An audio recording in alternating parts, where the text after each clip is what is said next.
আর যেটা আমরা করব সেটা হচ্ছে বিজ্ঞান ও গণিত শিক্ষকদের জন্য আমরা 20% এটা একটা প্রায়োরিটি রাখবো। টিচারদের ক্ষেত্রে এই যে কোটা প্রসঙ্গ নিয়ে আসছে, যেহেতু আমাদের এখন একটা ইতিমধ্যেই সরকারের সিদ্ধান্ত যে কোটাগুলা আমাদের 7% রেখে বাকিগুলা বিলুপ করে দেয়া, এবং আমরা প্রাইমারিতেও তাই করব। আমরা এই ধরনের একটা মানে আমাদের সিদ্ধান্ত নিয়ে আমরা এটা অনুমোদন করার জন্য মন্ত্রিসভায় পাঠানো হয়েছে, এটা উপদেষ্টা সভায়, যে আমরা প্রাইমারিতেও এই কোটা রাখছি না, শুধুমাত্র 7% থাকবে, যেগুলো সাধারণভাবে থাকবে সেটা।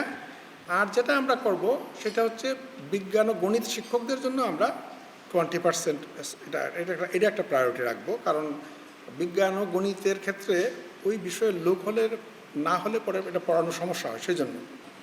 কিন্তু এই উপবৃত্তিটাকে এইভাবে মানে কি বলবো, কোনো নিয়ন্ত্রণহীন করে দেওয়ার জন্য, এমনকি উপবৃত্তির জন্য যে নীতিমালা রয়েছে সেটাও ঠিকমতো পালন না করার জন্য উপবৃত্তিটা ঠিকমতো ব্যবহার হচ্ছে না। আমরা দেখি যে অনেকে আছে যে প্রাইমারিতে তারা নাম লিখিয়ে রাখে যে উপবৃত্তি পাওয়ার জন্য, পরে আরেক জায়গাতে এমনটা হয়। ফলে এই ব্যাপারটা কিন্তু আমরা নোট করেছি।